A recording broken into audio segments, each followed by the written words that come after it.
C'est vraiment ultra niche. Mais acheter des casseroles à induction, c'est ou compatible induction, c'est hyper important. Parce qu'au début, normalement c'est 50 euros normalement. en fait, on parlait de l'aspect communauté, c'est cool, hein, c'est cool, jusqu'à ce qu'il y a des gens qui soient pas cool. Bonjour à tous, bienvenue sur Dis-moi. Aujourd'hui je suis avec Alida Dossou. Welcome. J'imagine qu'il y a plein de gens qui vont peut-être voyager, qui vont sans doute voyager en fait, et qui vont peut-être avoir envie de savoir comment se passe la vie à l'extérieur du pays, en l'occurrence en France, vu que c'est là où on est. Et moi je me rappelle que il y a plein de choses que j'aurais voulu savoir avant de venir, tu vois. Et en fait c'est l'objet de cette vidéo, c'est de pouvoir un peu donner des pistes aux personnes en fait qui ont envie de venir, mais qui n'ont pas peut-être toutes les infos et qui ne sont pas suffisamment préparés, tu vois. Et je pense que nous on a eu quand même pas mal de chance, je pense qu'on a été quand même plus ou moins accompagnés à plein de niveaux, pas toujours, mais quand même. Et moi j'aimerais qu'on parle de ça en fait, de ce que tu as traversé, par exemple toi, je te parlerai aussi bien sûr de ce que j'ai traversé. J'aimerais que ce soit en fait un échange, tu vois, on discute et tout. Chill, vraiment j'adore les discussions, donc c'est parfait. Bissap toujours à l'appui, tu connais. Et en fait, moi j'ai déjà envie de savoir, qu'est-ce qui fait que tu es venu en France toi en vrai? C'est une bonne question, et c'est une question étrangement à laquelle même moi j'ai eu du mal à répondre. Au début, bah, je pense, bon, je sais pas si ceux qui regardent me connaissent ou pas, je vais pas faire la star. Mais en gros. C'est ça ton problème. C'est ça ton problème. Non, je dis ça sérieusement. J'ai fait Africa Design School du coup, et j'ai fait les 3 ans à Africa Design School que j'ai absolument kiffé. Okay. Mais à la fin de mes 3 ans, je sentais que je ne me sentais pas prête d'aller sur le monde du travail. Okay. Je me trouvais encore un peu jeune, et je pensais que un peu plus d'expérience, un peu plus de connaissances ne me ferait absolument pas de mal, au contraire. Donc j'avais envie de poursuivre, sauf qu'à la base, moi j'avais envie d'aller au Canada. Ah ouais, la France m'intéresse, mais vraiment, à la base, la France ne m'intéressait pas du tout. Ok. Pourquoi? Donc, je sais pas, j'étais plus branchée par le Canada, je pense, en grandissant et tout, j'ai beaucoup entendu parler du Canada. Okay. Je vais pas dire de la famille, mais j'ai des connaissances de ma famille là-bas. Et donc ça faisait que, dans mon esprit, c'est ça toujours été Canada en fait. France c'était un peu la vas-y, elle, destination, honnêtement. Genre, tout le monde va en France, c'est ça? Pas forcément tout le monde va, mais ça me parlait moi. Okay. Et j'aime bien parler anglais et tout aussi, genre je voulais travailler mon anglais, tout ça. Donc bref, pour toutes ces raisons, j'avais envie à la base d'aller au Canada. Et j'ai une copine qui était partie pour ses études, avec qui je suis rentrée en contact et tout, pour qu'elle m'aide un peu pour les démarches. Et j'avais commencé un peu ça, mais après, franchement, pour être honnête, j'étais pas hyper sérieuse non plus dans les démarches. J'ai encore parlé avec ma copine qui était au Canada et elle m'a mis en contact avec quelqu'un avec qui j'ai discuté. Je me suis rendu compte que c'était galère. Pour ceux qui veulent aller au Canada ou qui ont réussi, franchement, parce que c'est pas évident. Et donc, c'est comme ça qu'au dernier moment, mais vraiment très peu de temps avant, je pense un mois avant. La rentrée, je veux dire? La rentrée, peut-être un mois et demi max. Avant que j'ai commencé les démarches, Campus France, tout ça, j'avais même pas, mon passeport n'était même pas à jour, tout ça, c'était vraiment la course. Et en fait, le pire, c'est que tu as commencé avant nous. Non, après non, pardon. Mais en fait, tu nous as rattrapés et même presque, en fait, tu étais même presque prête avant nous, en fait, tu vois. Oui, sauf qu'après, il faut le dire, merci à mes parents, merci à ma mère surtout, qui est très très forte. Les relations. Qui est très très relations. Et qui a aidé, parce que Campus France à la base, ne voulait même pas me prendre. Hein. Ah genre, je sais pas si tu as fait le rendez-vous et tout. Si, j'ai fait en ligne et tout. En plus, c'était une période où. C'était une période où il y avait plein de gens et tout. Moi, je était prise tard, j'ai pas vite envoyé mes dossiers, tout ça. Donc, on me disait même que j'allais pas pouvoir partir en fait, mais il a fallu forcer, etc. et tout. Demander des rendez-vous, essayer de parler aux gens et tout pour expliquer un peu la situation. Donc, c'est comme ça, tout ça, ça s'est fait. Et voilà. Sinon, en même temps, j'ai rencontré d'autres difficultés. Comme je me suis pris tard. Mais... Comme tu t'es. Enfin, désolé, je t'ai coupé. Non, t'inquiète. Merci. Du coup, je disais, comme je me suis pris tard en fait, je ne pouvais plus postuler au logement du CROSS. Ça, c'est des trucs, c'est pour ça les amis, si vous m'écoutez et que vous voulez voyager, ne faites pas comme moi et en fait. Ne faites pas comme moi. Ne faites pas comme moi. Parce que franchement, l'un de mes principaux soucis, c'était le logement. Parce qu'au final, j'avais réussi à avoir le passeport, j'avais réussi à faire les trucs Campus France, j'avais réussi à manager tout ça. Mais un des principaux problèmes, c'était le logement. Je n'avais pas trouvé de logement en France. Et je ne sais pas si tu te rappelles, du coup, dans les démarches Campus France, il faut avoir un papier qui couvre ton logement. Donc ça, c'est un Avoir autre une truc. attestation même et tout. Ne faites pas comme moi, il a fallu faire des petites... Des petites magouilles. Des petites manigances pour prouver que j'avais un logement ici. Bon, en vrai, c'est genre quelqu'un que ma famille connaissait, une connaissance de ma famille, Ok. qui avait dit que Qui a j'allais, accepté. qui allait m'héberger. Mais il n'allait pas vraiment m'héberger, Ouais, tu vois. d'accord. Donc voilà. Donc c'était vraiment 15 jours. C'est vrai que le logement c'est hyper galère. J'ai même des soeurs en ce moment qui sont en train de faire la procédure. Et en fait, je me rappelle en fait, il y a 2-3 semaines, en fait, c'était hyper chaud. S'il n'y avait pas l'école qui avait justement offert cette garantie là, en fait, bah, ils n'allaient pas pouvoir octroyer les logements. Et en fait, je me rends compte que c'est pas forcément le logement soit le truc, c'est trouver quelqu'un qui est garant.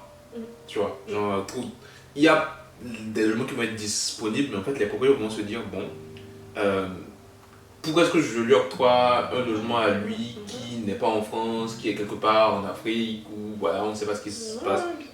Et en fait, ils ont besoin d'avoir quelqu'un qui est français, qui a des ressources et qui peut payer au cas où voilà, tu n'arrives pas. Et je pense que c'est ça qui freine les courses aussi, même si c'est la rue et que c'est dur. C'est plus accessible. C'est plus accessible en fait. Sauf que moi, quand je m'y suis pris tard, il n'y avait plus de place. On m'a dit il n'y a plus de place. J'ai demandé donc Tu fais comment? courses. On m'a dit qu'il n'y a plus de place. Mais on va y arriver du coup. Donc tout ça se fait et c'est le jour du départ. Et je reviens derrière un peu, mais en gros, pendant que je préparais le voyage, bah, je cherchais des logements. Et quand je te dis que ce truc m'a rongé de l'intérieur, j'étais stressée de ouf. Parce que genre, j'étais en mode, bah je pars, mais je vais où? J'arrive, ok, mais je suis où, tu vois. C'était vraiment la galère. Et j'ai tout essayé. Les logements en particulier, etc.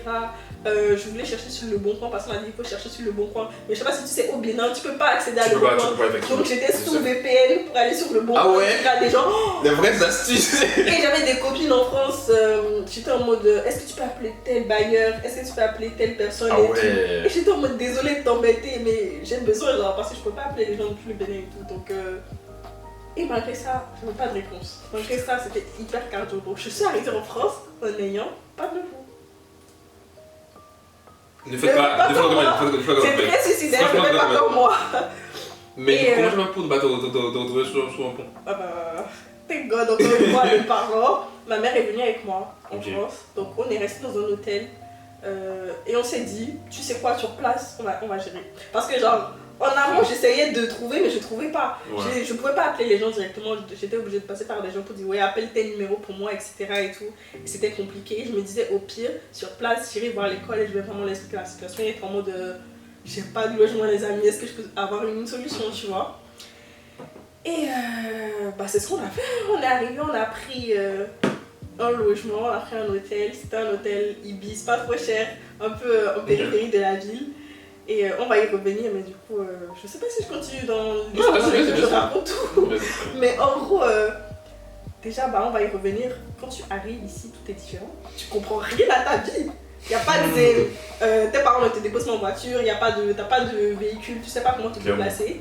Tu sais pas trop, on n'utilise pas Google Maps ou des applications de localisation et tout.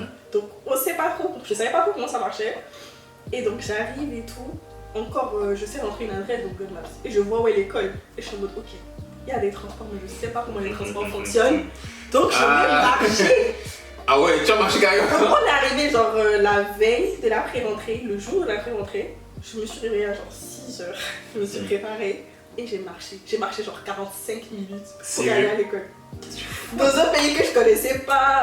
Tu es arrivé. Je regardais.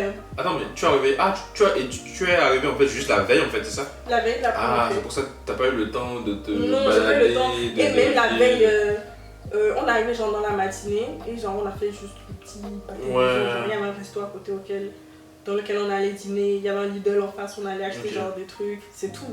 Genre j'étais pas allée plus loin que ce petit espace. Et genre le jour là même et tout, je me lève et je me dis bah je sais pas comment les transports marchent. Et j'avais trop peur de me perdre en fait et de me retrouver ailleurs sans savoir où je suis. À l'autre bout de la ville. Exactement. Alors à Paris, à Dubaï. Alors que je suis juste à l'école. Exactement. J'étais en mode no, there's no way. Je vais me perdre ce matin donc je préfère je voyais, tu vois, il y a le petit chemin et tout sur Google Maps. Je ne comprenais pas comment fonctionnaient les transports, mais je savais que ça, au moins, je pouvais suivre, tu vois. Et c'est ce que j'ai fait, j'ai marché plus de 45 minutes. Ah ouais. Et d'ailleurs, petite anecdote, petit fun fact et tout, ma mère, elle était stressée pour moi en fait, parce qu'elle était là, elle était restée à l'hôtel. Et elle était en mode, tu es sûre et tout, non, on peut trouver une autre solution et tout. Je dis, non, t'inquiète, je vais y aller. Et genre, quand je suis sortie et tout, elle était en mode, waouh. Elle m'a pris en photo, en train de marcher, de sortir de l'hôtel, ouais, et jusqu'à aujourd'hui. Genre, elle a la photo au cas où tu te perds. Non, c'est pas encore en mode, oui, c'est pas exactement ça. C'était plus en mode. Elle était impressionnée en fait. Elle était en mode. Donc vraiment, genre là, elle a décidé de se lever, de marcher dans un pays qu'elle ne connaissait pas. Et elle était en mode, ouais, genre c'est pas. Elle a compris que j'étais déterminée et tout. Clairement. Et je suis arrivée à l'école. En un seul morceau. Et c'est là maintenant, pour terminer un peu toute l'histoire du logement, que bah j'arrive à l'école.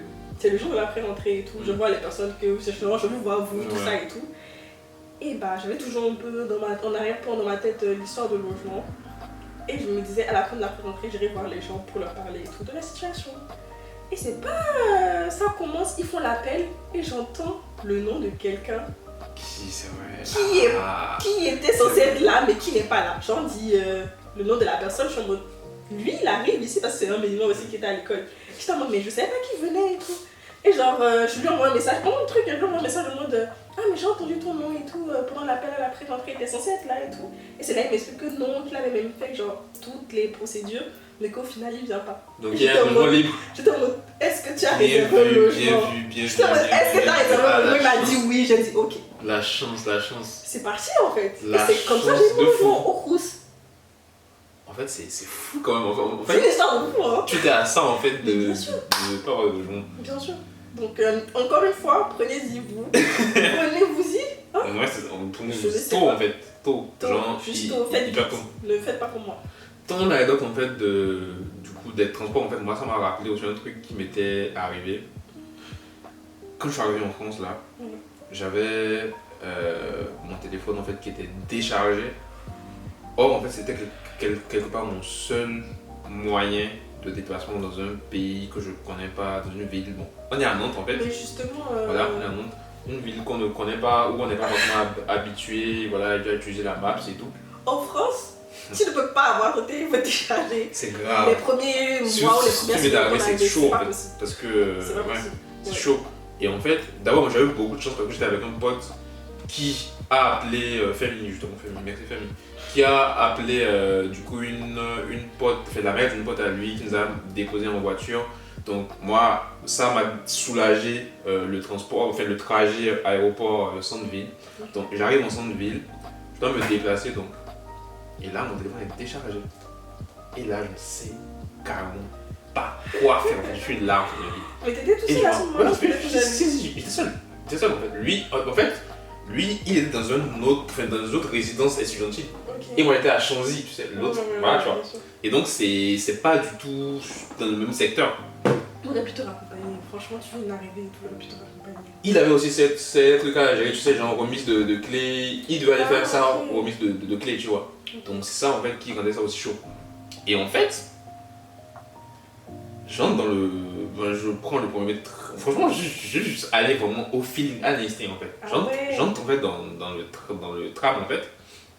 Et il y a un mec qui s'appelle Malik, justement, j'ai gardé son prénom. Franchement, sans lui, j'aurais peut-être été quelque part dans une. Je veux pas imaginer, mais en tout cas, c'est lui qui m'a dit en fait, je sens que tu viens d'arriver parce qu'il me voit en fait un peu déboussolé, regardant un peu, essayant d'analyser comment ça marche. C'est gentil ça. Et c'est lui qui m'a dit, écoute, tu vas où? Et je lui ai dit où j'allais. Il m'a dit, ah ouais, il faut que tu prennes ce transport, enfin ce tram ici, dans cette direction, tu vois. Et c'est comme ça que, en suivant ce que lui m'a dit, en fait, que je suis arrivé. Mais quand t'es descendu du tram et toi à l'arrêt, comment tu as su dans quelle direction aller? Franchement, j'ai juste demandé en fait. J'ai demandé. Ok. J'ai fait que demander. J'ai fait, ah, Chanzy, c'est où? Et en plus, j'avais déjà vu les photos. En fait, pour réserver, tu vois la photo. C'est un grand bâtiment. C'est pas possible de le manquer en fait. Donc, une fois que j'étais dans la rue, j'ai vu le truc Chanzy écrit bien grand. Et c'est comme ça que je suis arrivé.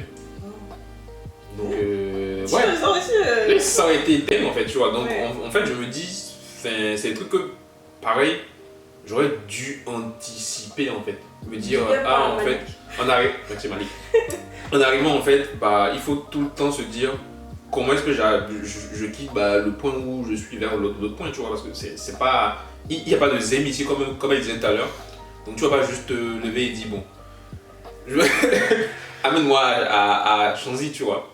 Donc clairement, hyper intéressant. On va pas trop s'attarder sur ça, sinon on va pas On va pas avancer. avancer sur les autres points parce que je m'indique qu'il y a d'autres points hyper intéressants. Je vais te donner tes premières impressions en fait, quand tu es arrivé, sur les différences que tu as pu noter en vrai.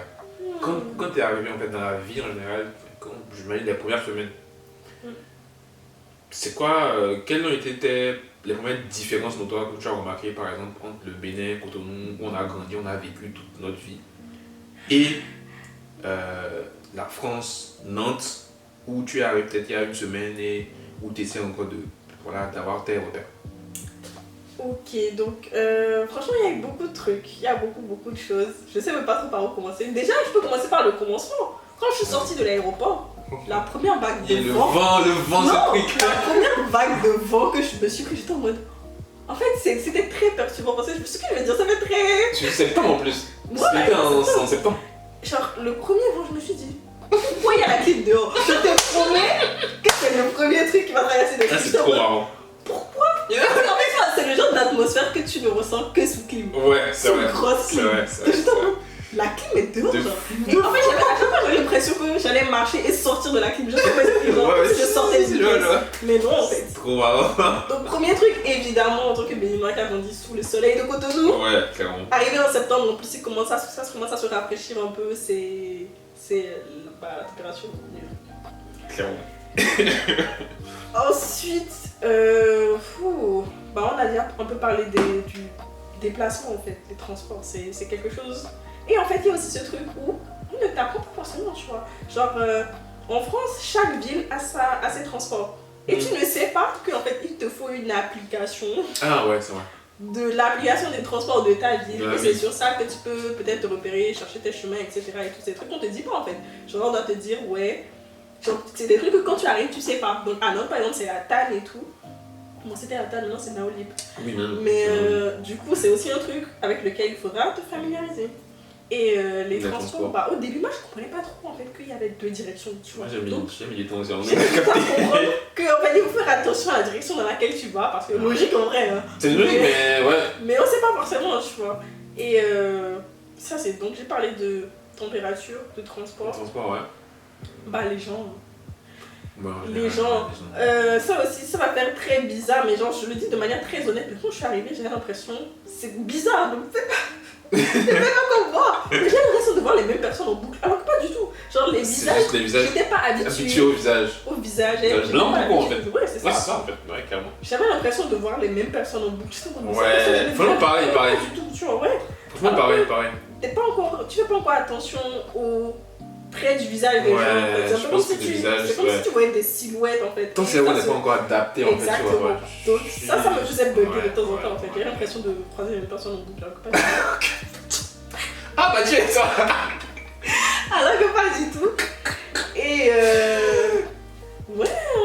Donc Et le en rapport fait, avec les gens. et dans la rue en fait, comment est-ce que tu fais l'énergie en fait que dégagent les gens, tu vois, l'ambiance, c'est comment? C'est pas pareil. Déjà, bah, les gens sont très focus. Genre ça se voit sur eux qui sont. Je sais pas, tu vois, genre à Cotonou, on est plus relax, on est plus chill. Chill, non? La vie, personne n'est pressé, personne ne marche vite. Là, Sauf si tu es pressé ou que tu vas Ouais. quelque part, que tu cours, mais genre tout le monde est tranquille, tu vois. Alors que ici c'est vraiment. C'est plus tac tac tac, tu vois. Les Personne gens sont te calcule focus, aussi, personne en ne fait. te calcule, les gens sont sur leur téléphone, les gens sont tout le temps un peu pressés. Pourtant on n'est pas à Paris c'est encore pire. Ouais, c'est encore pire, ouais. Mais déjà tu sens cette dissonance là où dans le sens où toi t'es là, t'es un peu. Tu t'émerveilles de tout. Oui, Moi je te dis, clairement. je prenais des photos de tout au début. Parce que suis genre, je d'accord. m'émerveillais de tout. Ouais, Et genre, tu sens ouais, des petits ouais. regards en mode. Ça c'est des gens qui sont pas d'ici. Mais c'est normal, tu vois. Tu m'étonnes. Et au début, bah, c'était un peu bizarre parce que bah, tu es habitué à un certain type d'énergie que les gens renvoient. Et c'est totalement différent. C'est pas forcément méchant, tu vois. Au début, tu as l'impression que bah, tout le monde te déteste et tout, c'est peut-être moi. Alors qu'en vrai. Alors que, bon, moi, pas du tout, juste les gens, ils te. Carrément, ils te remarquent à peine, en fait. Ils te remarquent pas du tout. Donc. Je suis d'accord, je suis totalement d'accord, effectivement. C'est pas du tout la même façon de vivre. Je pense que c'est une société assez individualiste, tu vois, et ça fait que, bah. Et comme tu as dit aussi, assez focus, je pense que c'est plus le mot, vraiment focus. Alors que nous, en fait, comment dire, il y a beaucoup plus une ambiance collective, tu vois, on est. C'est pas de l'insouciance, mais on est juste là, tu vois, on est juste là, chill. C'est chill. On regarde tout, C'est chill. tu vois. Vraiment, on prend le temps de regarder tout, d'observer tout, en fait, tu vois. Moi, j'ai vraiment eu cette impression-là, en fait, que, bah, le regard des gens, en général, tu vois, au Bénin, c'est beaucoup plus présent. En fait, ici personne te calcule, en fait, tu fais ce que tu veux. Personne te calcule, en fait, tu vois. Les gens, j'ai envie de dire, désactiver le regard, encore l'emprise que le regard des gens ont sur eux, tu vois. Et ça fait que, bah, chacun fait ce qu'il veut, quoi, tu vois. C'est totalement ça, genre. Tu as l'impression peut-être qu'on te juge, mais pas du tout. Genre vraiment. Non. Moi, ça m'a mis du temps parce que j'étais pas habituée à ça, tu vois. Genre, à Cotonou, bah. Je sais pas, je faisais quand même attention à comment j'étais perçue. Parce que tu vois aussi être perçue d'une certaine manière et les gens vont rapporter ça. Les gens vont rapporter ça aux gens que tu connais, genre ta famille et tout, les gens de ton quartier. Tu vois, c'est vraiment un truc où tu vas voir les gens de ton quartier vont un peu leur mot à dire, tu vois. Ouais, c'est vrai. Il y a un peu plus de proximité, je vais dire. Alors que bah, tu peux passer 50 fois devant la même boulangerie. Le boulanger, il a parlé de toi en fait. C'est vrai. Tu vois. Et ça, c'est vraiment un truc que j'ai mis du temps à m'habituer. Mais une fois que c'était fait, franchement, c'est pas mal. Hein. C'est pas mal de se dire que je peux être qui je veux. C'est pas mal de se dire que je peux m'habiller comme je veux. Surtout quand t'es une meuf. Les meufs qui me regardent, on se sait. Genre, en général, bon, pas en général, mais très souvent, on s'habille en fonction de plein de trucs, en fonction de où est-ce que je vais. Surtout quand j'étais à Cotonou, c'est quoi mon trajet? Est-ce que je vais prendre Zém ou pas? Est-ce que ma jupe est pas trop courte pour les Zém? Est-ce que. Tu vois ce genre de truc? Est-ce que ça va pas me gêner de marcher comme ça dans mon quartier alors que bah ici, frère? Ouais. En fait, tu vois tellement des gens atypiques tout le temps que ça ne change plus. Tu vois, tu vas voir quelqu'un full punk. Locks jusque là, des chaussures que t'as jamais vu ça de ta vie, vraiment un look hyper atypique. Si tu es comme ça pour ton nom, tu peux être sûr que tout le monde va te regarder. Tout le monde, tu vas même pas pouvoir sortir. Tout le monde. Tu vas pouvoir. Alors qu'ici c'est tellement normal, personne ne calcule, personne ne te regarde. Donc ça, au début ça peut être perturbant, mais je trouve que c'est libérateur un peu, tu vois. Ouais, je suis d'accord en fait, c'est pour ça que je parlais beaucoup du regard des gens, du jugement en fait. Je sais pas si dans les faits, en toi, si intrinsèquement, effectivement, on ne te juge pas, mais en tout cas, a priori, tu ne le ressens pas, tu vois. Et voilà, on ne te calcule pas, et tu vis ta vie, et effectivement, c'est libérateur. Tu peux être qui tu veux, tu peux faire ce que tu veux. T'as envie de faire un truc, bah t'essayes, tu vois. Et voilà. Par contre, effectivement, tout le monde n'est pas comme ça. Il y a, comme toujours en fait, il y a des exceptions. Il va y avoir des gens qui vont être plus chill, effectivement, qui vont pas être forcément focus, qui vont même être les premiers à te dire bonjour, en fait, comment ça va, etc. Tu vois, il y a vraiment des exceptions. Donc, effectivement, c'est pas négatif, c'est juste des façons de fonctionner qui sont différentes. Ouais, c'est ça. Je continue sur. Ah, ouais, c'est une question hyper intéressante ça. Okay. Qu'est-ce que tu aurais aimé savoir? Bon, après, on a un peu peaufiné ça un peu. Qu'est-ce que tu aurais aimé savoir avant d'arriver? Première chose, on a commencé par ça, il faut s'y prendre tôt. Les démarches prennent du temps. Et parfois même tu peux être rejeté. Moi j'ai eu beaucoup de chance parce que j'ai été prise du premier coup, mais il y a des personnes qui sont rejetées parfois et qui doivent la refaire. Là tu parles de quelle démarche en particulier? Genre tout ce qui est visa. Ah oui, si. Donc faut s'y prendre tôt. D'ailleurs, parenthèse en parlant de ça, bientôt 10 mois va proposer un document, enfin une sorte de checklist qui permet de savoir exactement quoi faire en termes de procédure admin. Que ce soit avant d'arriver en France, que ce soit quand tu arrives à l'aéroport et que par exemple tu n'as jamais pris l'avion, ça arrive, ou que tu arrives en fait en France et que tu ne sais pas quoi faire en termes de procédure admin, Enfin, c'est des choses en fait qui généralement peuvent générer en fait énormément de charge mentale. Donc on va vous présenter ce template là qui va vous permettre de pouvoir traquer vos procédures admin gratuitement. Très très important gratuitement. Donc voilà.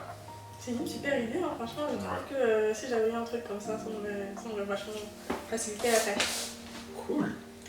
Bah bientôt. Je pense que les autres vont pouvoir en bénéficier. Ça qui est cool. Et donc la question... Oui, on parlait des procédures, ouais. Non, on parlait de... Qu'est-ce qu'il faut savoir du coup? Qu'est-ce que j'aurais aimé savoir avant d'arriver? Donc, comme on a déjà dit plus tôt, franchement, le premier truc, c'est anticiper au maximum, s'y prendre à l'avance pour tout. Okay. Pour les démarches administratives, donc tout ce qui est visa, etc., tout ce qui se passe au Bénin. Se prendre tout aussi, même pour l'achat du billet, hein, parce que plus tôt tu l'achètes, moins cher ça te revient. Yes. Et anticiper, même jusqu'à anticiper le trajet aéroport-logement, parce que nous on est allé un peu au feeling, au mode YOLO et tout. C'est quand on arrive à l'aéroport, on est en mode ok, comment est-ce qu'on va à cette adresse? Il faut absolument pas faire ça. Parce que quand tu arrives, tu n'as pas. En plus, quand tu sors de l'aéroport, tu n'as pas de connexion. C'est chaud. Ton téléphone ne te sert à rien parce que t'as pas de SIM, t'as rien du tout, tu peux pas appeler, tu peux rien faire. Donc peut-être même à l'avance prévoir, genre télécharger peut-être une application de VTC, genre Hitch, Uber, Bolt, etc. pour prendre un taxi sur place. Genre tu restes peut-être dans l'aéroport avec le wifi de l'aéroport pour commander le taxi, des trucs comme ça. En tout cas, s'y prendre à l'avance pour ne pas être perdu. Deuxième chose, la gestion de tout ce qui est administratif. La France aime beaucoup l'administratif et les papiers. Donc ça comprend plein de choses. C'est plein de démarches que tu dois faire une fois que tu arrives. Notamment les classiques genre Sécurité sociale. Validation de visa aussi, je crois. Oui, quand tu arrives, il faut faire la validation de ton visa. Il y a ouvrir un compte bancaire. Donc choisir une banque, ouvrir un compte bancaire et avoir une carte bancaire. Tout ce qui est aide et allocation aussi, genre la CAF, etc. C'est hyper important, il faut s'y prendre à l'avance. Les numéros de téléphone aussi. Ça par contre c'est chiant parce que tu vois, pour aller à la banque, tu as besoin d'un numéro de téléphone. Or pour avoir un numéro de téléphone, on demande un compte bancaire aussi. Tu vois, genre pour pouvoir te défalquer. En tout cas, si tu veux prendre une SIM, une SIM par exemple comme, je sais pas, Orange ou les grands trucs, enfin les grands groupes et tout, il te faut un compte, tu vois. C'est pour ça que c'est un peu paradoxal. Je pense que le truc qu'il faut faire, un peu comme tout le monde fait, genre tu arrives, tu prends un peu les SIM prépayés là, genre tout ce qui est l'ICA, le BARA, etc. et tout. Tu prends d'abord ça. Et tu as ton numéro de téléphone et c'est avec ça que tu vas faire les démarches. Et une fois que tu as certaines choses en cours, maintenant tu peux utiliser ces autres documents pour avoir un vrai truc, genre Orange, Bouygues, Free, ce que tu veux. C'est des trucs qu'on dit pas, mais c'est des trucs que tu découvres en fait sur le tas. Ouais, c'est hyper chiant. Ça peut être chiant, Et au-delà de ça, la vie en général, ce que j'aurais aimé savoir, à quel point la vie elle est différente. Il faut s'adapter. La plupart des personnes qui arrivent en général n'ont jamais vraiment vécu seules, ils étaient toujours proches de la famille et tout, se retrouver un peu seuls. Après, nous on a eu de la chance, on était à plusieurs et on était séparés dans 2 résidences, donc on se voyait quand même, on se voyait à l'école, mais au-delà de ça, ça peut être rapidement, on peut rapidement se sentir seul, donc c'est aussi des choses à prévoir. C'est vrai. Tu peux pas trop prévoir te sentir seul, mais il faut garder tes amis, garder ta famille, etc. et tout, s'occuper. C'est réel. Voilà. C'est réel, et juste pour rebondir sur le point de la solitude, je pense que c'est vrai. Et il y aura des gens qui vont, je pense, se dire que oui, je suis peut-être seul et tout. Je pense que même moi, le premier, même depuis le Bénin, j'ai toujours vécu, pas avec mes parents, donc loin de ma famille. Enfin, mes parents vivent dans le nord, moi je suis venu au sud et tout, j'ai fait mes études là et tout tranquillement. Et en fait j'avais déjà l'habitude d'être plus ou moins seul, mais c'est pas le même degré de solitude quand t'es à Cotonou, tu vois tes potes quand même de temps en temps.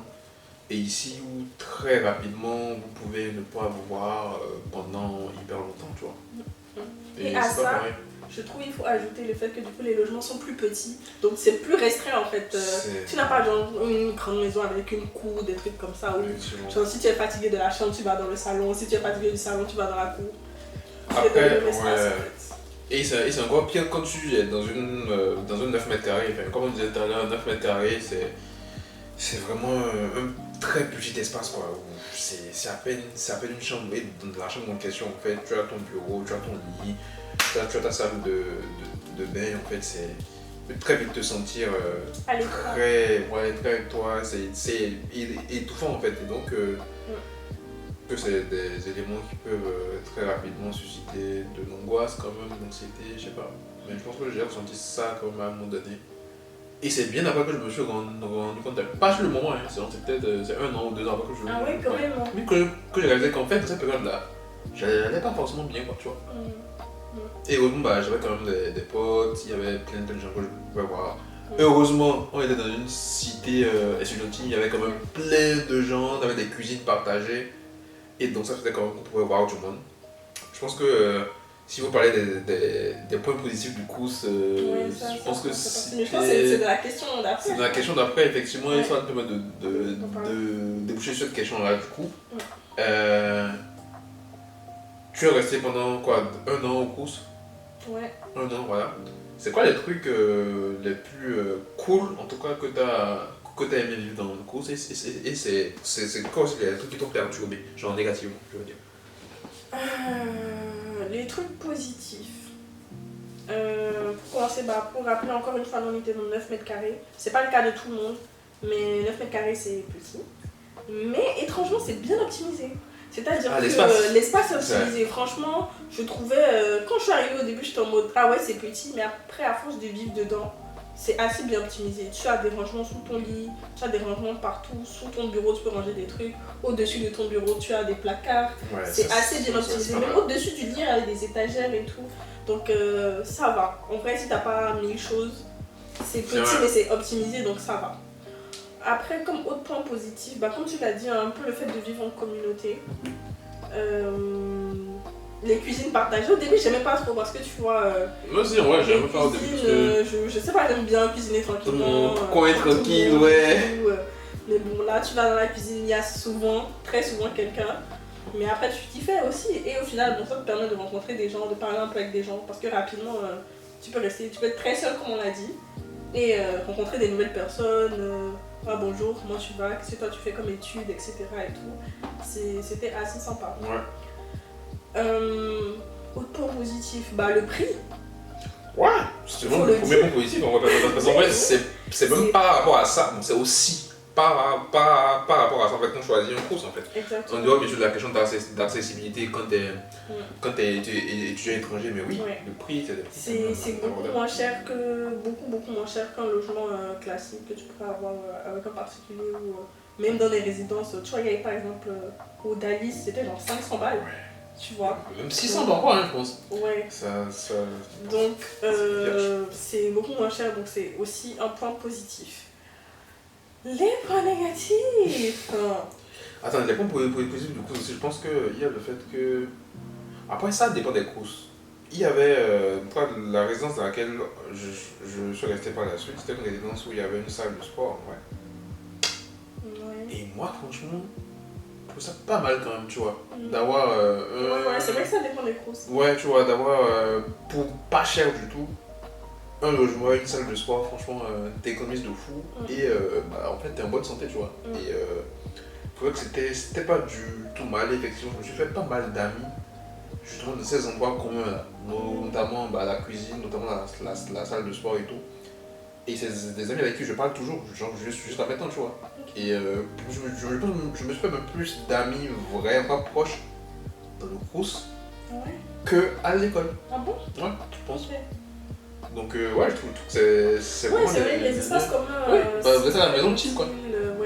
Il y a parfois même, ça dépend des courses, mais des fois, tu vois, l'autre, il y avait une grande cour, tu pouvais te poser là l'été. Il y avait une sorte de bibliothèque. Ouais. Oui, je vois, c'est cool. C'est plus grand, donc il y a plus d'espace commun, donc c'est vrai que ça c'est pas mal. Et du coup, les points négatifs? Les points négatifs.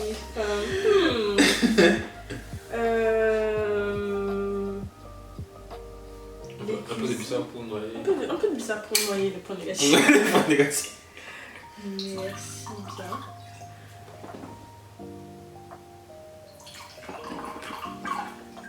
Donc, les points négatifs. Le Crous, par exemple, où j'étais, où on a été d'ailleurs, on a dit qu'il y avait des cuisines communes. Un truc, je sais pas toi, mais moi ça m'embêtait de fou, c'est que les cuisines ferment à une certaine heure. Je sais plus si c'était 22h30 ou 23h, C'est 22h30, mais ça ferme. Je pense que oui, c'est 22h30 ça. Oh. Si t'as faim la nuit, C'est chiant, ouais, c'est bon chiant. courage. C'est chiant ça, Genre, ouais. tu peux pas te réchauffer un petit plat, sauf si tu as des trucs comme ça dans ta chambre, je sais pas. C'est mort. Mais genre, si t'as faim à 1h du matin, tu vas manger des trucs froids du frigo en fait. Tu peux pas. Tu peux pas. Moi, je trouve ça hyper chiant.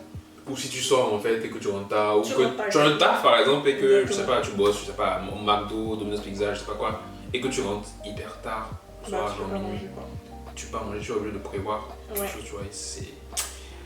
Et comme c'est petit, c'est chiant d'avoir d'autres équipements, genre des trucs en mode air fryer, je sais pas, cuiseur de riz, des trucs comme ça. C'est D'accord. chiant d'avoir ça dans ta chambre parce que c'est déjà Tu petit. sors avec ça. C'est déjà petit, tu vas te trimballer ça et tout, c'est chiant. Donc tu peux manger chaud en fait. Moi, à un moment, ça me saoulait. Parce que genre, je pouvais acheter des trucs en mode des yaourts, des trucs comme ça et tout. Mais à un moment, j'en tellement eu de chaud la nuit et je pouvais pas. Donc c'était ça, très chiant. J'ai dû développer des trucs très très bizarres. Je mangeais des trucs froids et du riz froid, genre qui sort du frigo ou des trucs. Après, c'est cool dans le sens, enfin, maintenant que j'y pense, en tout cas avec le recul que j'ai venu, en vrai, c'est peut-être pas si mal parce que en vrai, ça permet de rationaliser un peu, tu vois, ce que tu manges, tu vois. Ouais, Au moins, tu vois. mais- Attends. Rationnellement et tout, genre, à partir d'une certaine heure, normalement, Oui, on mange plus. faut éviter ou réduire ou juste des fruits, tu vois. Donc après, quelque part, je pense pas que le coup, c'est pensé ça comme ça, peut-être qu'il voulait juste éviter qu'on pique du matos et tout. Ou je pense Peut-être- la nuit aussi. Ou que, qu'il y ait tapage et tout. Mais en vrai, je me dis, c'est pas si mal parce que ça fait que tu manges.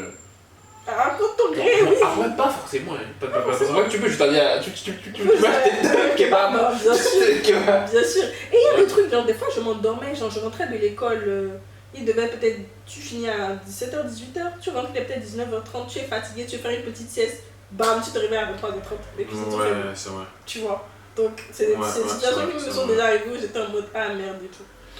Effectivement, et ou même en fait des fois où tu rentres, tu es cuisiné, la cuisine est bondée en fait. Exactement. Tout le monde sait que Exactement, tout le monde sort, Ouais, tout parce le monde que. est à la cuisine au même moment. Et Donc, c'est moi j'aimais bien aller un peu plus tôt, ce truc là. un peu plus tard. Ce truc de l'évier bouché là en fait. Putain, ça c'est un truc. Je sais pas si tout le monde a vécu ça dans les courses, mais en gros, il y a en général plusieurs étages. Et en fait, quand à un étage du course, la cuisine, l'évier de la cuisine en fait est bouché, ça veut que tous les membres du palier en fait qui cuisinaient du coup dans cet étage là sont obligés de descendre aux étages en fait où Aller ça à fonctionne. l'étage et tout. Ouais, et en Parce fait, qu'ils ferment la cuisine. la cuisine, en fait. Quand c'est des familles. et du coup en fait, on se retrouve avec plein de gens d'un petit endroit ici. C'est chaud un peu. Ouais. Beaucoup d'ailleurs. Mais ouais. Ça c'est vraiment un détail, c'est hyper niche. C'est que des trucs que l'expérience peut t'apprendre. Les skills. Non mais Les vraiment, skills. genre, je viens d'avoir eu une sorte d'illumination, ça vient de me traverser l'esprit. Les amis, en achetant vos ustensiles, achetez des casseroles à induction. Ah ouais, putain. Ça c'est vraiment ultra niche. C'est un truc. Mais achetez des casseroles à induction, s'il Ça, vous c'est plaît. ça, c'est Ou vrai. compatible induction, c'est hyper important. Parce qu'au Ça, début, franchement, normalement, c'est 50 euros normalement. en fait, ça c'est le genre de conseil que vous devez me payer pour vous donner. Parce Non, que mais tu de sais fou, ouais, pas, parce c'est pas un truc auquel tu penses. Ouais. Je pense que Ouais, vous de cuisines fou. sur le gaz. Ouais, pas un du coup, truc c'est vrai. auquel on est c'est habitué. de fou. Tu arrives, tu achètes 3 casseroles. Tu investis dans les casseroles. Tu En plus, ça coûte cher les Ça casseroles. coûte cher. Tu investis dedans et tu te rends compte Tu que te ça ne rends marche compte pas. que ça ne marche pas. Tu poses ça sur la plaque, ça ne marche Ouais, pas. c'est vrai. Ça, c'était très très grave. C'est vrai. À cause de ça, j'allais dans la chambre de. Pour emprunter ma casserole. Alors qu'il habitait dans un autre bâtiment Ouais, carrément. carrément. C'était n'importe quoi donc. Ouais, Acheter des c'est- casseroles c'est- compatibles c'est- d'induction, c'est hyper important. Hyper important. Mais du coup, on parlait des points négatifs du coup, ça. Du coup, ouais. Donc au-delà de la cuisine, bon. En fait, c'est drôle parce que ce qui est les trucs qui font que c'est des points positifs, Positif. sont en même temps être des points négatifs. Ouais. On parlait de l'aspect communauté, c'est cool, hein, c'est cool jusqu'à ce qu'il y ait des gens qui soient pas cool. Tu vois, La façon dont tu as tourné la phrase. c'est vrai, c'est cool de vivre en communauté, mais Ouais. c'est cool jusqu'au moment où tu tombes sur des gens pas cool. Donc, on se sait, genre, on ne vaille pas forcément avec tout le monde. C'est normal, tout le monde ne peut pas s'entendre avec tout le monde. Mais le problème, c'est du coup, tu commences pas trop t'entendre avec des gens ou que tu ne les apprécies pas trop et la personne est sur ton palier. Dans le sens où tu es sur ta chambre, tu es en mode. Est-ce que la personne est là et tout. Ouais. Mais à chaque fois que tu vas à la cuisine, tu ouvres la porte de la cuisine, tu le vois, tu es en mode. Tu vois? Ouais. Ou tu te retrouves à éviter certains endroits ou à essayer d'éviter la personne, tu vois. Genre, ça, c'est un truc Ok. auquel on pense pas forcément. Et moi, c'est des situations qui me sont arrivées où c'est pas forcément des personnes avec qui je m'entendais pas, mais genre, il y a des situations, bah, il y a des gens chelous, il y a des gens chelous partout. Moi, je me rappelle sur mon palier, il y avait grave des mecs chelous que j'aimais pas croiser. Et à chaque fois, du coup, que j'allais à la cuisine, bah, je devais faire attention à, j'ai pas envie de le croiser et tout. Ouais. Où je me dépêche pour que je sois pas là et que la personne va arriver, tu vois. C'est fou quand même, papa, je me rends compte que la façon dont on a vécu, en tout cas le coup, selon qu'on soit un homme ou une femme, en fait, ça va être un peu différent. Tu vois, parce que moi, je pense que j'ai pas vraiment eu de. Je me posais pas la question de me dire est-ce que je vais rencontrer quelqu'un de chelou ou pas. Je cuisine et tout, et je. Voilà, et je repars chez moi tranquille, tu vois. Je me posais pas des questions. Et quand il y avait quelqu'un avec qui, bah, tu sens que voilà, il est pas forcément. Il est dans son coin et tout, tranquille, bah, tu continues ton chemin. Donc, j'ai pas vraiment vécu ça, et donc ça m'interpelle et ça m'intéresse aussi, tu vois, de me rendre compte en fait que, bah, en fait, quand on est une femme et qu'on est dans un crous, donc voilà, un endroit où il y a quand même en général beaucoup d'hommes, en vrai, comment est-ce qu'on le vit en vrai? Est-ce qu'on se sent oppressé en vrai? Oppressé, c'est un grand mot. Après, je pense que ça dépend des situations, ça dépend des personnes que tu as en face de toi. Mais tu peux ressentir une certaine forme d'inconfort ou de gêne ou un peu de stress. Moi, il y a des moments où j'allais dans la cuisine, j'étais stressée, où je mangeais un peu à des heures incongrues. C'est pour ça que des fois, ça me saoulait très à terme. Parce que je ne voulais pas aller à 19h, 20h où tout le monde est dans la cuisine. Ça dépend aussi de la personnalité des gens. Genre. Il y a juste des jours où tu n'as pas envie de parler. Tu as passé une journée de merde à l'école, où tu as passé une longue journée, tu es fatigué, ou peut-être même tu es malade, tu pas trop bien, tu es un peu moche. Moi, il y a des jours, franchement, je ne vais pas faire l'effort de m'habiller de ouf. Parce que tu vois, les cuisines aussi. Tu veux pas non plus être en short comme ça, en pyjama, comme ça et tout. Tu vois, tu es obligé de t'habiller un peu, un minimum décent parce que c'est un endroit public. Et bah, juste des fois, tu as la flemme, quoi. Et tu as la flemme encore plus de discuter. Et tu vas tomber sur des gens, il y a des gens bavards, il y a des gens qui te racontent leur vie. Il y a vraiment tout type de personnes, un peu comme on rencontre partout, tu vois. Et dans un contexte maison, parce que genre, moi, j'ai vraiment ce rapport-là où il y a l'extérieur et il y a chez moi, tu vois. Et chez moi, j'aime être tranquille. Ouais. Or, des fois, bah, c'est pas évident parce que bah, tu vas croiser des gens. Clairement. Ouais, c'est vrai. Il y a des gens chelous. Quand t'es une meuf, faut faire attention. Je vais faire la meuf chiante, désolée, mais c'est important. Ta porte toujours verrouillée. Faire attention à comment est-ce que tu te présentes. Parce que bah, c'est très très très dommage. J'ai envie dans un monde où certaines personnes pensent que certaines tenues justifient certaines actions ou certaines paroles. Donc, c'est un peu dommage, mais moi, c'est vraiment mon état d'esprit. Je suis tout le temps sur mes gardes. C'est fatigant, du coup, c'est ça, des fois, j'ai la flemme de devoir faire ça. Mais tout le temps être sur mes gardes, faire attention à ce que je dis, à ce que je fais et à comment est-ce que je me présente, en fait, aux gens. Okay. Et voilà, quoi. En fait, j'essaie de lire en fait, entre les lignes. Est-ce que ça veut dire qu'il y a eu des situations où tu as été harcelé, on va dire? Bien sûr. Un peu. Bien sûr. Ok. Et comment est-ce que tu as géré ça? Comment est-ce que j'ai géré ça? Bah, éviter au maximum. Ou, je suis pas trop quelqu'un qui est dans la confrontation. Moi, je suis plus le genre de personne qui évite les problèmes. Mais c'est vrai qu'il y a certaines situations où bah, tu n'as pas trop le choix. En fait. Tu peux pas plus fuir que ça. Donc, tu essayes de confronter la situation, donc tu essaies de parler à la personne ou d'en parler à d'autres personnes, etc. pour te libérer un peu de ce poids. Mais en gros, essayer d'être clair le plus possible en fait. Parce qu'en général, les gens vont être en mode ah, mais est-ce que tu as vraiment. Est-ce que tu as été clair? Donc, être clair au maximum. Après, si ça marche pas, bon, au pire, tu vois, en général, dans tous les cours, il y a des gestionnaires, il y a des gens qui sont là. Tu peux aller les voir. Mais c'est clair que c'est pas une situation qui est agréable à vivre. Et je pense que quand tu es une meuf et tout, c'est encore plus exacerbé, si je peux le dire. Les gars, laissez les go tranquilles. Laissez les go tranquilles. Franchement, moi, je suis fatigué parce que tu vois, enfin, c'est pas la première fois que j'entends en fait ce genre de retour là. Parce que j'en ai déjà parlé avec une autre pote et tout, qui m'a dit à peu près le même truc en fait, que voilà, qu'il y a eu des situations un peu bizarres au cours où il y avait voilà, des mecs un peu chelous, un peu trop insistants et tout. Et en fait, au final, elle a quitté le cours il n'y a pas longtemps, tu vois. Ah ouais. À cause de ça. À cause de ça. Donc, ouais, c'est chaud. Ouais. Faut faire.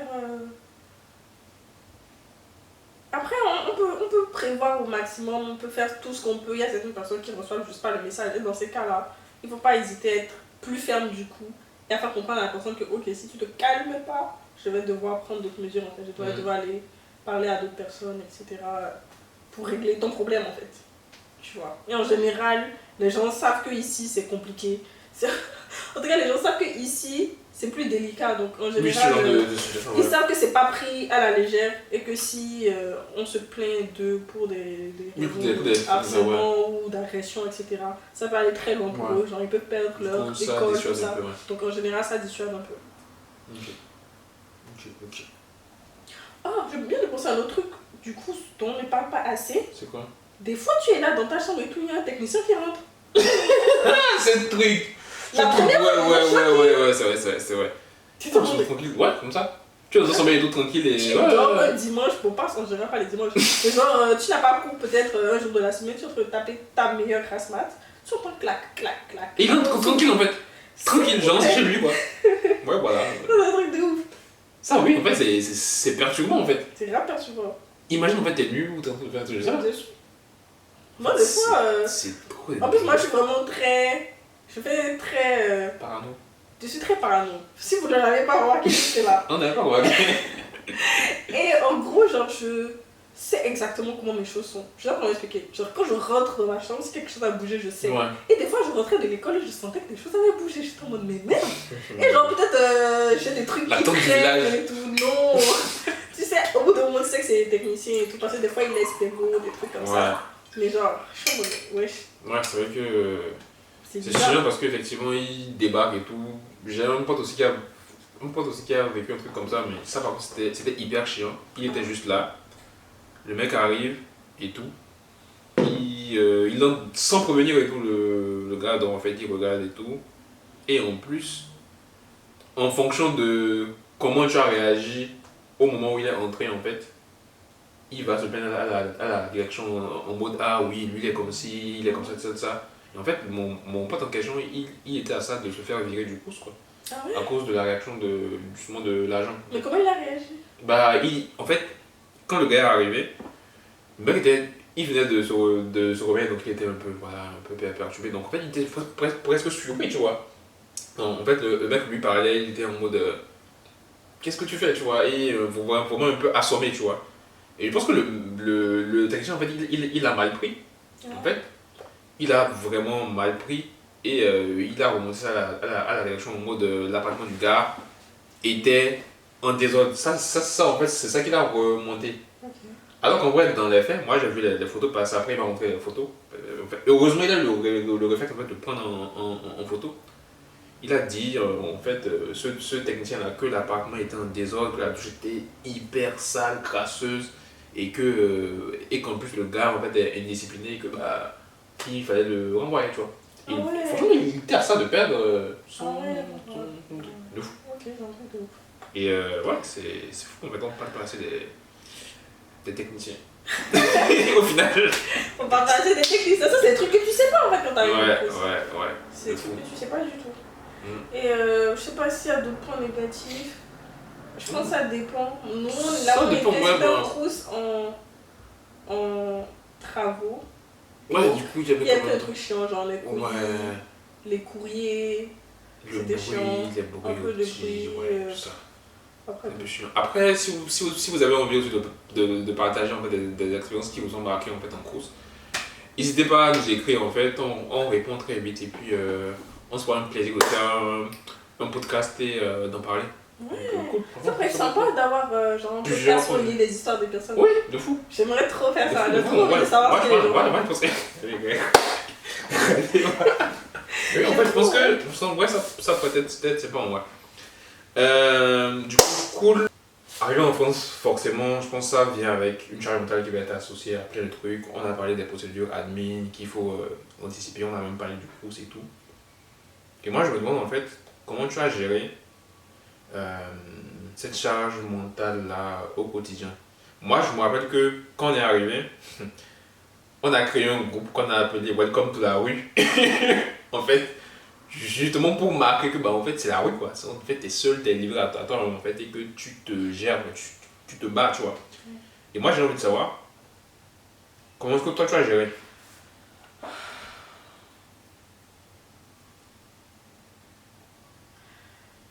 J'ai une bonne question, même, je sais pas trop. Là, je dois. Process. Je dois processer un peu la Vas-y. question. Mais en gros. Prends le temps. En fait, ça revient un peu à ce qu'on a déjà dit où il faut être entouré en fait. Il faut pas. Tu vois, l'idée du groupe était très bonne. D'avoir un groupe où bah, on partage nos situations, on partage ce qu'on vit, etc. Si quelqu'un découvre un truc intéressant, il partage avec les autres, des trucs comme ça. Donc, c'est hyper important d'essayer d'avoir, même si c'est pas 1000 gens, hein, d'avoir un petit groupe, une petite communauté, des gens avec qui tu veux partager ce qui t'arrive.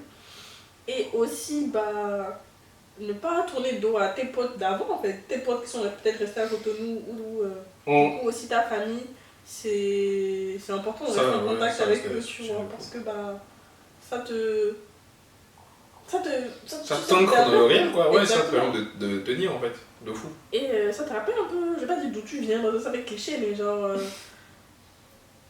ça t'ancre comme tu as dit. Oui, clairement. Et moi, je pense, je milite en fait pour les liens sociaux. Je pense que c'est hyper C'est important, hyper tu vois. important, c'est pas pour rien Ouais, en c'est ça. société, hein. C'est Clairement. hyper important. Tu vois, beau être introverti comme moi, je pense, je suis un introverti, mais quand même, je sais que c'est important, quoi, tu vois, d'aller voir des gens, de discuter, enfin, d'avoir quand même son groupe, en fait, sa tribu. Ouais. Et en fait, moi, il y a une chose que j'ai remarqué, c'est que même si, effectivement, initialement, on a créé des groupes pour s'entraider, parler de nos problèmes, juste une chose que moi j'ai remarqué, c'est que dans les faits, on a beaucoup de mal à parler, à dire quand ça ne va pas. En général, c'est que pour chiller, pour se voir, ce qui n'est pas mauvais, hein, c'est cool de se voir et tout.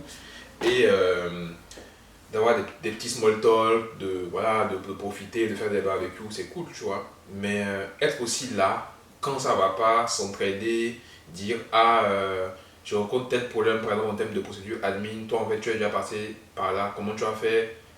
Tu vois, c'est plein de petits trucs, je pense, dont on ne parle pas souvent, en général, que moi j'ai remarqué, en tout cas de mon point de vue, en fait, personnel. Et quand je compare ma situation, notre situation, à par exemple d'autres potes chinois que moi j'avais en fait, je me suis rendu compte que dans leur groupe, en fait, ils parlaient de tout, mais vraiment de tout, tu vois. Quand quelqu'un avait un problème, bah, ils le disaient vraiment sans gêne. Pareil pour des potes qui étaient d'autres nationalités, mais surtout françaises. Ils le disaient vraiment sans gêne, sans difficulté, et puis voilà, ils trouvaient ensemble des solutions. Donc, j'en suis venu à me demander s'il n'y avait pas quelque part en moi ou en tout cas en nous une sorte de crainte, de peur de parler de ces problèmes, de méfiance, je sais pas, il y a un autre truc qui faisait qu'on a du mal en tout cas à parler de nos problèmes en fait, tu vois. Ouais, je pense que je rejoins ton point dans le sens où c'est peut-être culturel. Moi, je me suis dit à un moment, c'était peut-être culturel d'avoir un peu cette pudeur, comme tu as dit, cette méfiance où bah, on n'est pas trop habitué en fait à étaler les problèmes sur la place publique. En général, c'est des trucs qui se gèrent en interne. Même quand tu es en famille et tout, bah, ça va pas aller parler des problèmes de la famille dehors, tu vois. Donc c'est des trucs en général que on a tendance à gérer seul. C'est vrai que c'est pas hyper efficace parce que bah, plus tout seul, on va pas aussi loin qu'à plusieurs. En tout cas, pas aussi vite, etc. Mais je sais pas trop comment on peut y remédier. Hein. Je sais pas. Ça dépend aussi, je pense, des groupes de personnes. Je pense dans un groupe où il y a beaucoup de gens, les gens peuvent se sentir un peu plus gênés de devoir parler de. Surtout si c'est des problèmes personnels ou bien des problèmes qui les touchent de ouf. Donc peut-être avoir des plus petits groupes avec vraiment les personnes dont tu es hyper proche pour parler des choses. Ouais. Parce qu'effectivement, je me suis rendu compte qu'il y avait beaucoup de gens qui avaient rencontré pas mal de problèmes. Que par exemple, moi j'avais déjà rencontré et que j'avais déjà résolu. Et en fait, je peux leur dire telle info en fait, et ça aurait réglé tout le truc, tu vois. Et en fait, c'est pareil. Genre, j'avais le sentiment qu'on ne s'entraidait pas. Effectivement, peut-être que c'est parce que les problèmes parfois sont très personnels et que ça rend difficile le fait de s'exposer en public. Enfin, je sais pas, c'est peut-être ça, mais je pense que il faut trouver des stratégies pour rendre la vie facile, quoi. Je pense que c'est ça. Si on continue comme ça va être chaud. Totalement. Et ouais, bon, même moi qui parle et tout, c'est facile de parler maintenant une fois que c'est passé, mais il y a eu des moments où pour moi. je me sentais pas hyper bien, pourtant je n'ai pas parlé, j'ai tout gardé pour moi. Voilà. Et ouais. Non, je voulais te dire justement, qu'est-ce qui t'empêchait par exemple de parler à ton avis, enfin, quand tu fais cette rétrospective là, et tu te remets dans ta peau à l'époque, qu'est-ce qui, tu penses, t'empêchait de parler? Je pense que c'est une question d'habitude aussi. Okay. J'étais pas habituée à partager mes problèmes, en tout cas il y a des gens avec qui je suis pas hyper proche, de un.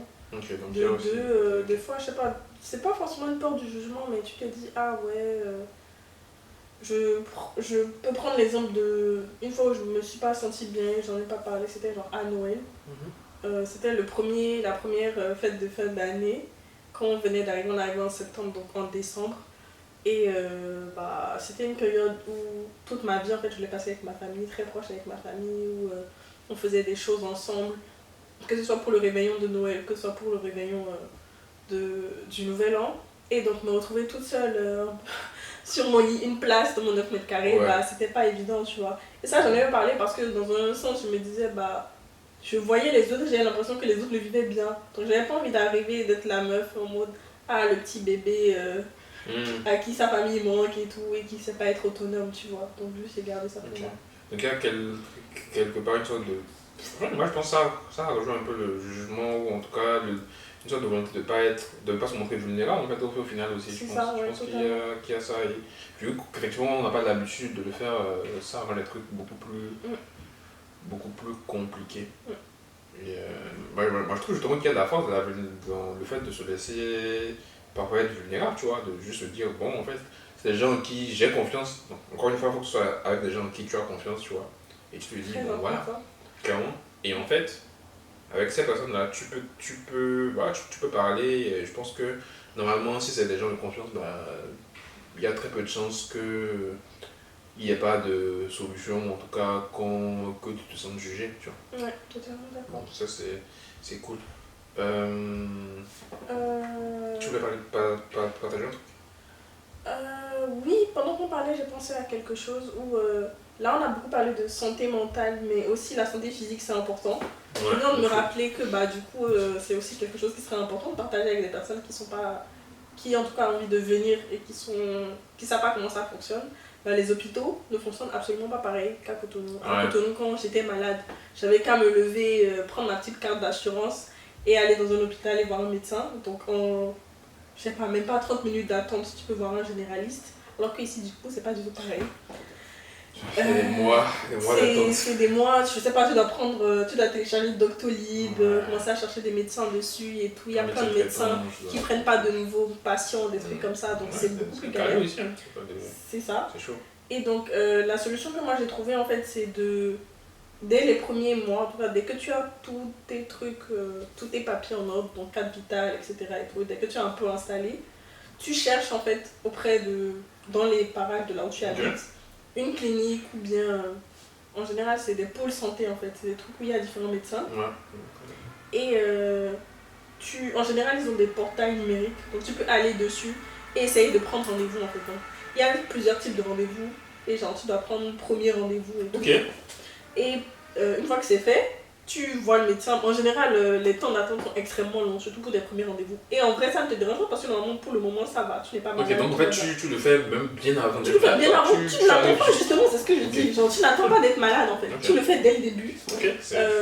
Comme ça, quand tu vas voir le médecin, tu lui dis bah je suis pas malade, c'est juste pour vous demander d'être mon médecin traitant et trucs. Donc une fois que tu fais ça, c'est non seulement c'est relié à ton compte Amélie, donc tout ce qui est Amélie c'est de l'assurance santé. Voilà, donc il y aura le nom du médecin dessus et toi tu seras enregistré en tant que patient dans la base de données.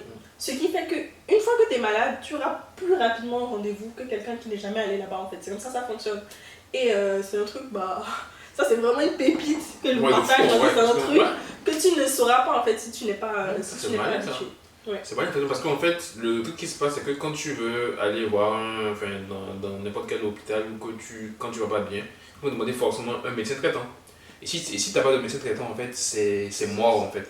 Donc en fait, ce que tu proposes, c'est d'avoir un médecin traitant, mais genre vraiment plutôt, et de cibler des petites cliniques, en tout cas idéalement privées. Exactement. Comme ça, en fait, très rapidement, tu as plus de chances en tout cas d'être reçu.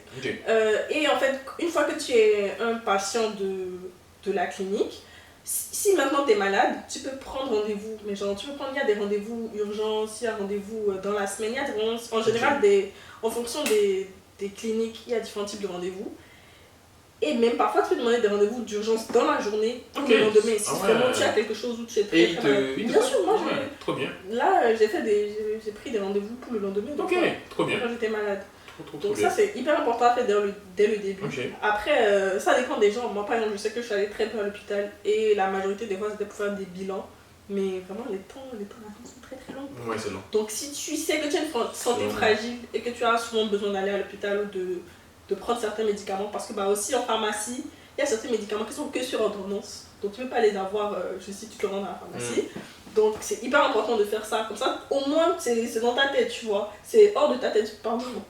Donc si tu es malade, tu sais ce que tu as à faire. C'est pas maintenant tu vas commencer à aller sur Doctolib et commencer à chercher des... Et ça rejoint un peu l'anticipation dont on parlait tout à l'heure en fait. Dont on a toujours parlé depuis le début. Et je viens de me rendre compte que j'ai dit une bêtise tout à l'heure. J'ai dit que Amélie c'était l'assurance santé, mais en fait non.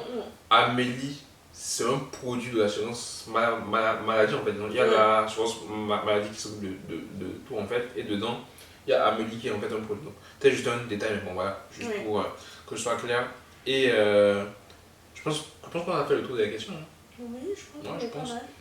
En tout cas, merci beaucoup pour ton temps. Franchement, je pense que ça va aider beaucoup de gens. Et je me suis rendu compte qu'il y a plein de trucs que j'aurais justement voulu savoir avant d'arriver en ayant ce échange avec toi.